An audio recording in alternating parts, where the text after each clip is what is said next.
Как ще строиш храм, ако от себе си храм не си сторил? На времето чух тези думи от един учител. Прочетох после и още думи за скрития храм вътре във всеки от нас. А наскоро случаят ме срещна и с писателят философ Елеазар Хараш, последовател на учителя Петър Дънов. Бях го чула в едно интервю да казва, че за да възкръснеш, не е нужно да умираш, че възкресението трябва да се случи приживе и че е невъзможно това да се случи, ако човек не е запалил в себе си дълбоката и чиста любов. Затова с любовта и празнуването на нейното утвърждаване започва нашия разговор. Любовта ни празнува никакви празници никога. Тя празнува само Бога. И който е постигнал това с чистотата и сърце, той е над празниците, а докато самите празници като цяло са нещо второстепенно. Възкресението е завръщане в първичната чистота. Това означава победа на смъртта. Който ни се е върнал, какво може да празнува, ако се замислим малко? Въобще какво може да празнува? Има ли празник за него? Възкресението е влизане в духа, в духовния живот. Тук няма човешка любов, няма човешка природа. Възкресението е живот в Бога, а всичко, което живее вън от Бога, то умира. То може да празнува, но това е мъртва работа.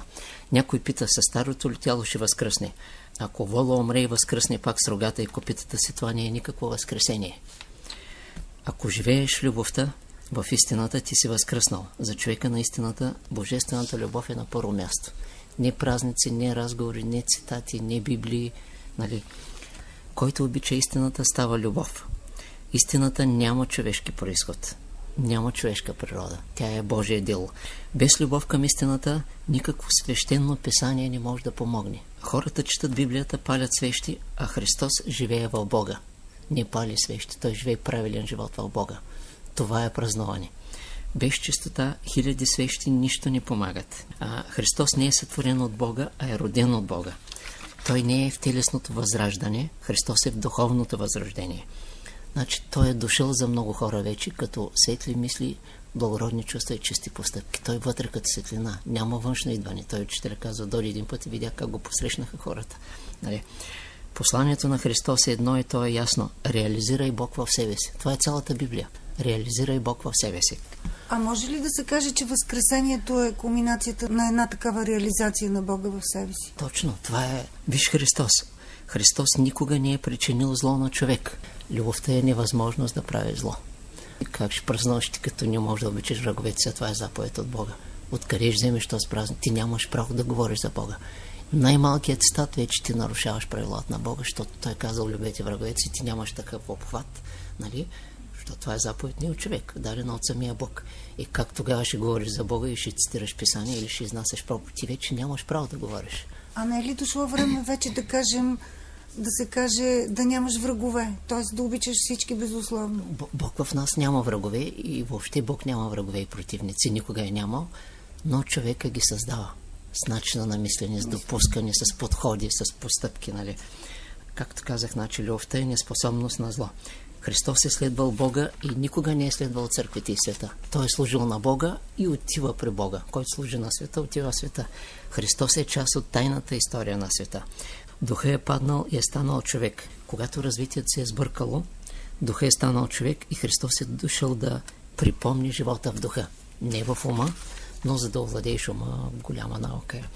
В очите на света разпятието на Христос е поражение, в очите на Божествения свят разпятието е пълно унищожение на дявола в Божествения свят. След Голгота Сатана означа е поразен и вече е изгубен, защото милиони хора разбраха тайната любов на Бога.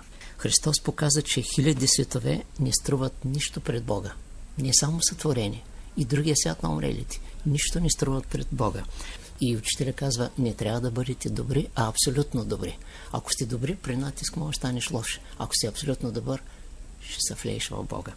Понеже истината е опасна за хората, сега в света работят лъжата и най-опасното нещо – полуистините. Това е което нещо жестоко. То истината е абсолютно светилище и нищо нечестиво не може да припари там. В полуистините може. Най-опасната сила в света е истината и злото трепери, когато тя се яви. Всичко се изкупува с чисто поведение, а не с жертвоприношения.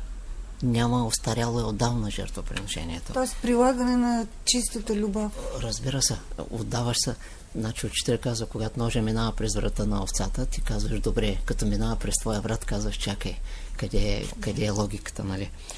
Човекът наистина е от друг свят, но ако ти е дадено да го видиш. Христос представлява истинския човек, човека преди създаването на света. Този човек е абсолютно откровение на Бога. Бог е единственото истинско богатство на човека и това богатство се нарича чиста духовност. Чрез чистото си съзнание Христос живее в Бога и това е цялото обяснение на въпроса кои сме, откъде идваме и къде трябва да отидем.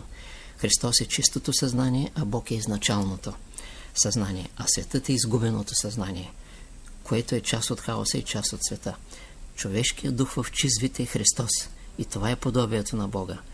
Най-великото учение това е чистото съзнание.